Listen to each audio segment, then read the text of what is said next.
हाय बच्चों, तो भाई आज की क्लास में हम क्या करेंगे। लास्ट क्लास में आई थिंक हमने ओम्स लॉ तक खत्म कर लिया था ना। लास्ट क्लास हमारी ये थी जिसमें अंदर हमने ओम्स लॉ पढ़ा था। ठीक है, ओम्स लॉ में हमने क्या पढ़ा था कि रिवीजन कर लेते हैं हल्का सा कि ओम्स लॉ में कहते हैं कि भाई कांस्टेंट टेम्परेचर पर, जब कांस्टेंट टेम्परेचर होगा at constant temperature, potential difference जो है is directly proportional to the current. जितना ज्यादा पोटेंशियल डिफरेंस होगा, ठीक है, जितना ज्यादा पोटेंशियल डिफरेंस होगा उतना ही ज्यादा करंट फ्लो करेगा, लेकिन सिर्फ कांस्टेंट टेम्परेचर पर। अगर टेम्परेचर चेंज हुआ, मान लो गर्मी ज्यादा होगी, गर्मी ज्यादा हो गई तो मॉलिक्यूल जो वायर के अंदर इलेक्ट्रॉन्स है वो तेजी से चलने की कोशिश करेंगे और अंदर जो पार्टिकल्स बैठे होंगे वो वाइब्रेट करेंगे। टेम्परेचर जब बढ़ता है ना तो क्या होता है, जो जिससे मास बना है वो मैटर्स मॉलिक्यूल्स वाइब्रेट करते हैं। जब वो ज्यादा वाइब्रेट करेंगे तो इलेक्ट्रॉन से ज्यादा टकराएंगे।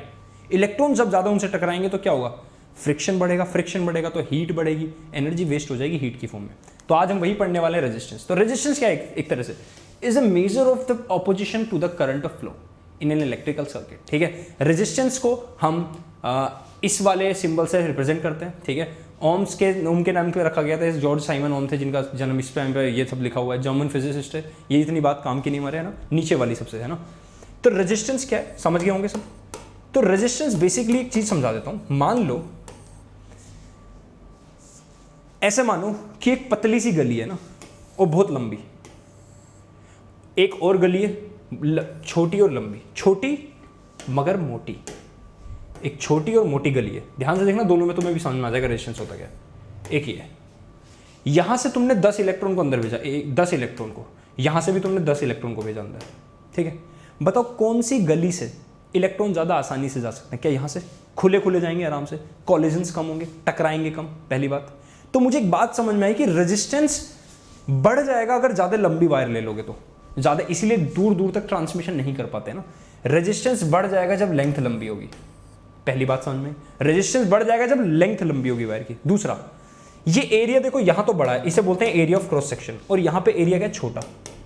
छोटा एरिया घिचपिच ज्यादा टकराएंगे, रेजिस्टेंस रुकावट बढ़ेगी। एरिया बड़ा होगा तो रेजिस्टेंस कम हो जाएगा, यानी रेजिस्टेंस एरिया बढ़ने पर कम होगा, इसलिए इनवर्सली प्रोपोर्शनल। इतनी बात समझ में, क्लियर हुई बात। चलो ये वाली वायर वाले रब कर देता हूं मैं, क्लियर हो गया होगा इतना तो।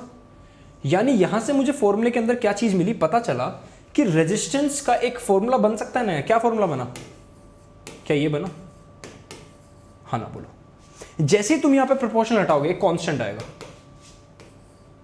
बताएंगे इस कांस्टेंट के बारे में।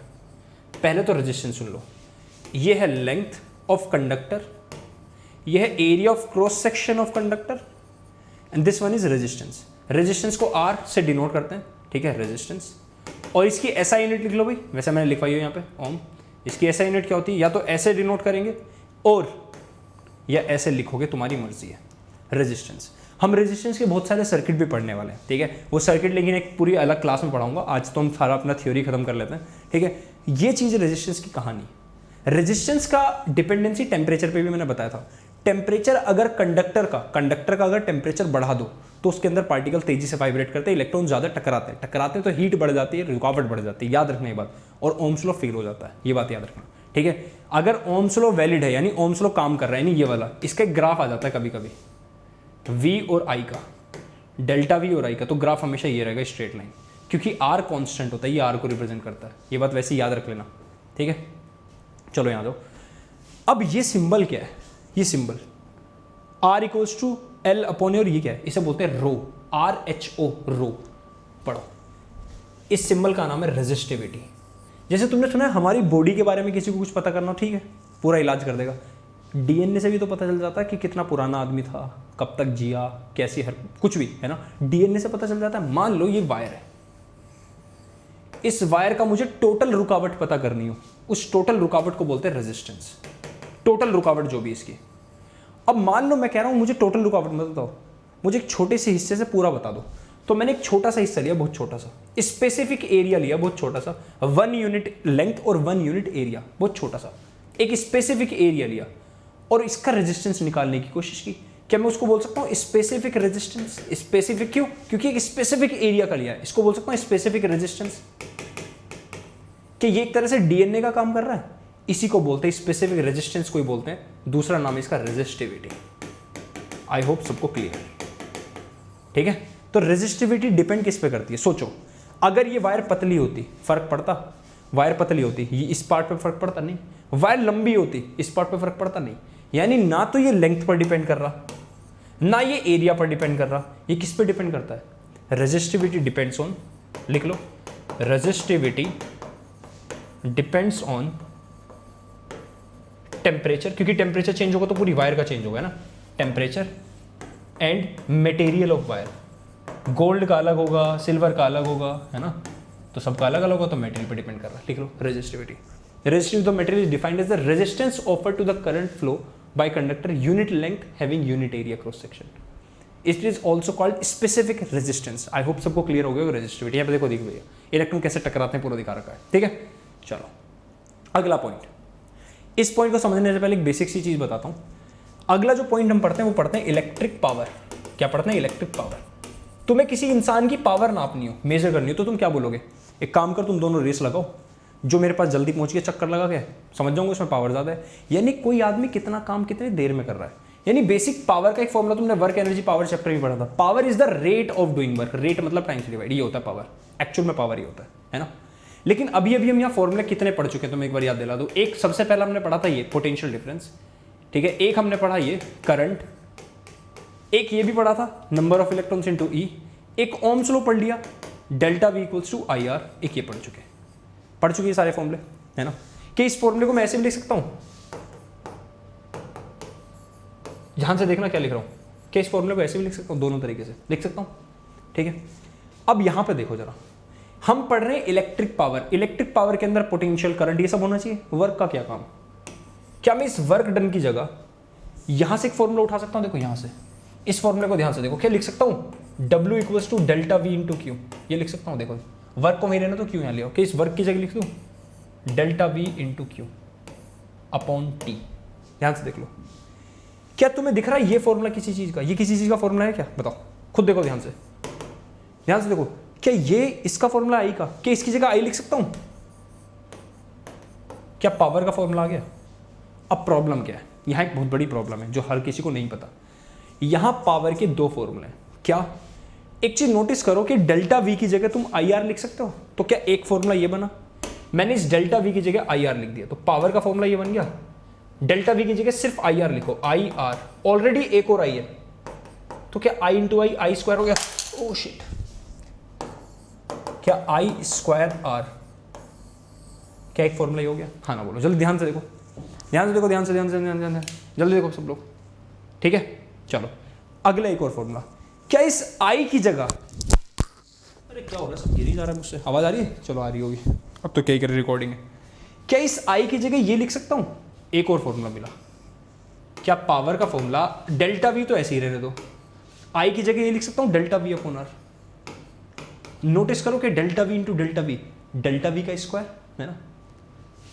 क्या ये नया फॉर्मूला बना? यहां लिख रहा हूं एक नया फॉर्मूला ये बना। इस पेज पे सारे फॉर्मूले लिखवा दी, जल्दी लिख लो, नोट कर लो, स्क्रीनशॉट ले लो।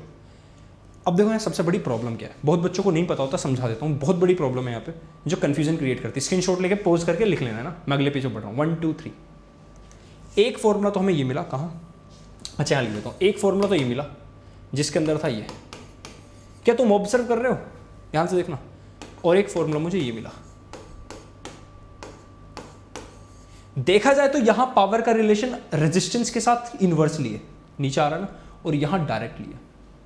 कौन सा फॉर्मूला यूज करेंगे?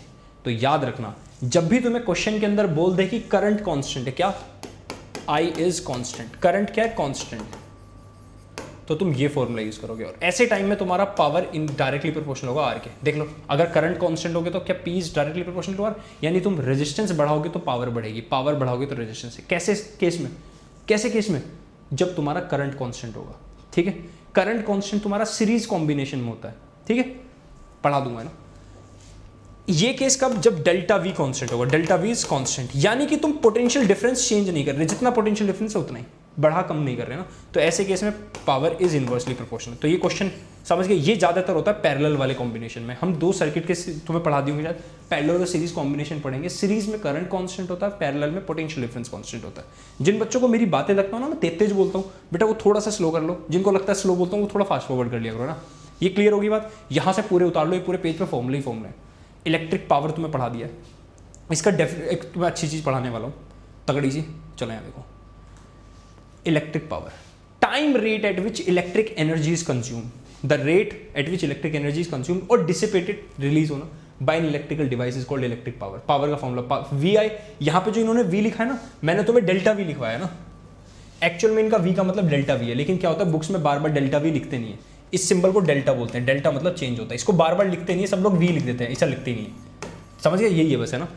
तुम्हें दो फॉर्मूले पढ़ा, एक वी स्क्वायर अपॉन आर, एक आई स्क्वायर आर, देख लो दोनों, ये तब यूज करेंगे, देखो यहाँ पे लिखा भी हुआ है, for the same applied voltage, applied voltage जब सेम होगी, पोटेंशियल डिफरेंस तब जब सेम होगा तो ये होगा, देखो ये रहा वोल्टेज सेम के लिए, देखो ये रहा, है ना, क्लियर होगी बात।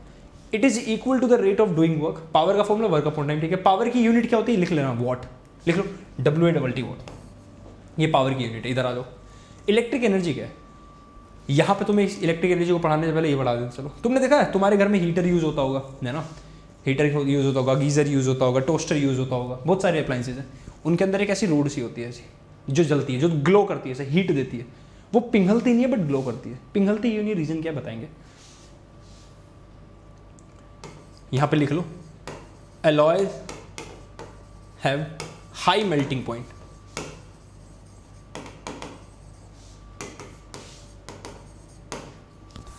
alloys have, सॉरी भाई अगर तुम्हें सुनाई दिया हो, alloys have high melting point। ये नाइक्रोम एक तरह का एलॉय है, ठीक है, जो निकल निकल और क्रोमियम से मिलकर बना है।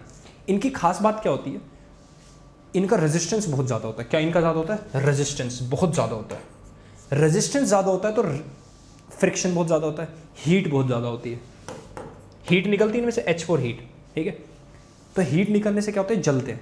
लेकिन इनकी खास बात क्या होती है एलॉयज की, एलॉय जलते तो हैं लेकिन पिघलते बहुत देर में जाके, मतलब इनका टेम्परेचर हद से बहुत ज़्यादा कर दो तब जाके पिघलते हैं, नॉर्मल टेम्परेचर पे पिघलते नहीं है। तो ये पिघला ही नहीं, ग्लो कर रहा है, जले जा रहा है, पिघल नहीं रहा। क्यों नहीं पिघल रहा, क्योंकि एलॉय, ठीक है, एलॉय इजीली यूज किया जाता है। तो हीटिंग इफेक्ट इलेक्ट्रिक करंट बोलते हैं। हीटिंग इफेक्ट क्या है, electric current is pass through a conductor, electric current एक कंडक्टर से पास हुआ, it generates heat generated due to hindrance caused, resistance, है ना, बाय कंडक्टर, ठीक है।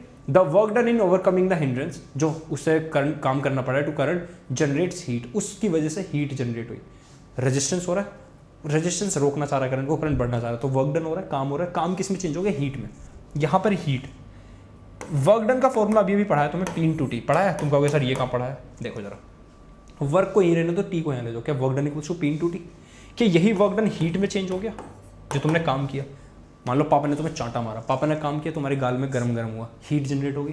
पापा का चांटा, पापा का वर्क डन किस में चेंज हो गया, हीट में।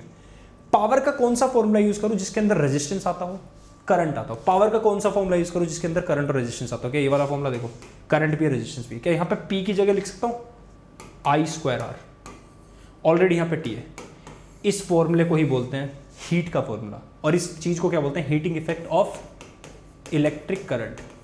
और ये एक और नाम से मशहूर है, जूल साहब ने दिया था, तो इसे और एक और चीज बोलते हैं, joules law of heating. Joules law of heating, कभी भी डेफिनेशन आना जाए, जूल्स लॉ ऑफ हीटिंग लिख लें भाई, लिख लें सब लोग, स्क्रीनशॉट ले लें, 1 2 3 एंड गो। इसके बहुत सारे एग्जाम्पल हैं, इसके बहुत सारे एग्जाम्पल हैं, ठीक है।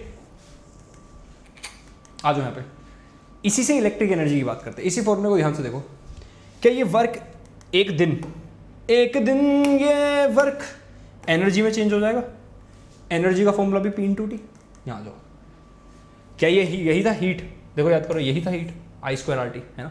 एनर्जी क्या, वर्क डन और energy supplied by the source, source ने जो एनर्जी सप्लाई की, वर्क डन किया, है ना, in maintaining the flow of electric current, जिससे इलेक्ट्रिक करंट फ्लो हो पाया, ठीक है, या फिर रेजिस्टेंस क्रिएट हो पाया, हीट क्रिएट हो पाई, है ना। कभी कभी किस फॉर्म में दिखाई देता है, हीट में। H का फॉर्मूला देखो ये रहा, ठीक है। एनर्जी का फॉर्मूला P/T, क्या वर्क इक्वल्स टू P/T पढ़ा दिया तुम्हें, वही है, वही चीज़ है, देख लो, है ना।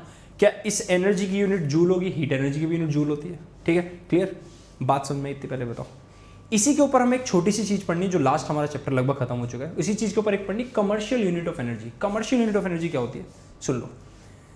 तुम्हारे घर में इलेक्ट्रिसिटी का बिल आता होगा, आता है, तो इलेक्ट्रिसिटी का जब बिल आता है उसमें लिखी आती है कि this month you used 20 units या 200 यूनिट्स या 300 यूनिट्स या 400 यूनिट्स। तुमने इतनी यूनिट्स खर्च की, वो यूनिट क्या होती है, 1 यूनिट क्या होती है, ये होती है 1 unit. 1 unit equals to 1 kilowatt hour. बताता हूँ इसे, पहले स्क्रीनशॉट ले लो इसका, 1 2 3 एंड गो। ध्यान से देखना जो मैं बताने वाला हूँ, ठीक है। अब जो मैं बताने वाला हूँ उसे ध्यान से देखना। हमें एक उसकी ज़रूरत पड़ेगी, किसकी? खाली उसकी, यहाँ खाली कर लेते हैं। ये सबने लिख लिया ना, चलो बहुत ध्यान से देखना। एनर्जी का फॉर्मूला तुमने पढ़ा पावर इनटू टाइम। पावर की यूनिट होती है वॉट और टाइम की यूनिट क्या होती है? सेकंड। इसीलिए एनर्जी क्या होती है? जूल।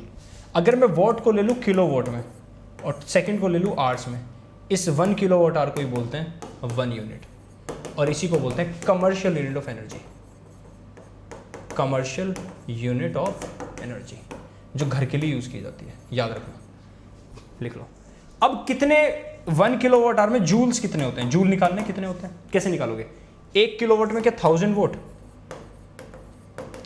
1 घंटे में क्या 3600 सेकेंड्स, क्या यही जूल है? वोट और सेकंड मिलकर जूल बना देंगे।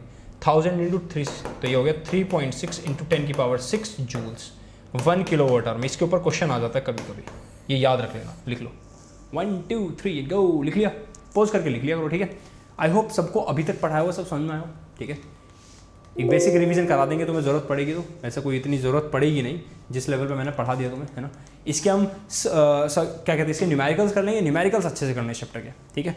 चलो तो एक बेसिक एक रिवीजन जल्दी जल्दी। सबसे पहले हमने इस चैप्टर के अंदर पढ़ा चार्ज क्या होते हैं, चार्ज के बाद हमने एक फॉर्मूला पढ़ा Q इक्वल्स टू NE। फिर हमने पढ़ा करंट क्या होता है, करंट होता है फ्री फ्लो फ्री चार्जेस, है ना, ये पढ़ा, ये हो गया तुम्हारा करंट। करंट के बाद हमने क्या पढ़ा, पोटेंशियल। पोटेंशियल क्या होता है, एक चार्ज को तुम बहुत दूर से लाए, वो चार्ज ने जो वर्क डन किया उस फील्ड में आने के लिए, वही वर्क डन कहलाती है उसकी पोटेंशियल। पोटेंशियल डिफरेंस क्या होता है, एक पॉइंट से दूसरे पॉइंट तक हम जब किसी चार्ज को लेके जाते हैं और वो वर्क डन करता है उस वाले केस में ना, उस वर्क डन को ही बोल देते हैं कि उसके अंदर कितनी पोटेंशियल थी। एक पॉइंट पे कुछ और थी, दूसरे पे कुछ और, तो उनका डिफरेंस निकाल देते हैं, पोटेंशियल डिफरेंस। हमेशा याद रखना, करंट हमेशा तभी फ्लो करेगा जब दो पॉइंट के बीच में पोटेंशियल डिफरेंस होगा, जब दो पॉइंट के बीच में पोटेंशियल डिफरेंस होगा। अगर पोटेंशियल डिफरेंस नहीं हुआ, अगर पोटेंशियल डिफरेंस, मान लो मैं बोल दूं तुम्हें, फॉर एग्जांपल मान लो मैं तुम्हें बोल दूं कि भैया, मैंने मान लो तुम्हें बोल दिया कि एक पॉइंट पर पोटेंशियल है 6 वोल्ट और दूसरे पॉइंट पर भी पोटेंशियल 6 वोल्ट, तो क्या पोटेंशियल डिफरेंस 0 हो गया? करंट फ्लो नहीं करेगा, ध्यान रखना, ठीक है। ये बात याद रखना, बहुत इंपॉर्टेंट है, ठीक है। इसके बाद हमने पढ़ा ओम्स लॉ पढ़ा। ओम्स लॉ में हमने पढ़ा कि जितना ज़्यादा पोटेंशियल डिफरेंस होगा उतना ज़्यादा करंट फ्लो करेगा, ठीक है। और उसके बाद हमने पढ़ा कि ओम्स लॉ सिर्फ तभी वैलिड है जब कांस्टेंट टेम्परेचर होगा। कांस्टेंट टेम्परेचर नहीं हुआ, अगर टेम्परेचर चेंज हो गया, टेम्परेचर ज़्यादा हो गया या कम हो गया, ज़्यादा हो गया तो इलेक्ट्रॉन ज़्यादा टकराएंगे आपस में, रेजिस्टेंस बढ़ जाएगा, कम हो गया तो इलेक्ट्रॉन धीरे धीरे चलेंगे, वैसे ही करंट कम हो जाएगा, ठीक है। इसके बाद हमने क्या पढ़ा, इलेक्ट्रिक पावर। पावर हमने पढ़ा रेट ऑफ डूइंग वर्क होती है पावर के अंदर। हमें 2 फॉर्मूले मिले, स्पेशल मेन फॉर्मूला हमारा P इक्वल्स टू VI था। इसके बाद हमें V की वैल्यू डाली, हमने V की वैल्यू ओम्स लॉ से डाली, तो एक फॉर्मूला मिला हमें power equals to I square R, एक फॉर्मूला मिला P equals to V square upon R। V square upon R वाला तब यूज करेंगे जब पोटेंशियल डिफरेंस कांस्टेंट रहेगा, वोल्टेज कांस्टेंट रहेगी। I स्क्वायर R वाला तब यूज करेंगे जब करंट कांस्टेंट रहेगा, ठीक है। इसके बाद हमने पढ़ा क्या, एनर्जी पढ़ी। एनर्जी कौन सी वाली, जो हीट की फॉर्म में वेस्ट हो जाती है। तो हमने पढ़ा कि कुछ ऐसे कंडक्टर्स होते हैं जिनको हम एलॉय बोलते हैं, जिनका मेल्टिंग पॉइंट काफ़ी हाई होता है। तो सबसे अच्छी बात क्या होती है, वो पिघलते नहीं है, अगर वो जल भी जाए तो, है ना, पिघलते नहीं है, तो उनको हम एज इलेक्ट्रिक हीटर में यूज़ करते हैं, टोस्टर में यूज़ करते हैं। अभी तुमने देखा हीटर में ना, टोस्टर में यूज़ करते हैं, सो दैट हीट इनसे निकलती है। हीट क्यों निकलती है, तुम कुछ टाइम के लिए करंट फ्लो कराते हो, जिससे रेजिस्टेंस ज़्यादा होता है तो रुकावट होती है। तो हीट का फॉर्मूला हमने यहाँ से डिराइव किया I स्क्वायर RT, इसी को हम जूल्स लॉ ऑफ हीटिंग भी बोलते हैं। इसके बाद हमने पढ़ा क्या, इसके बाद हमने पढ़ा energy, commercial unit of energy, है ना, energy equals to power into time formula पढ़ा दिया था। कमर्शियल यूनिट ऑफ एनर्जी का ये फॉर्मूला है, ठीक है। तो भाई यहाँ हमारा इलेक्ट्रिसिटी चैप्टर खत्म होता है, समाप्त, ठीक है। इसके साथ साथ अब हम क्या करने वाले हैं आगे बताते तुम्हें, questions. Bye bye, see you.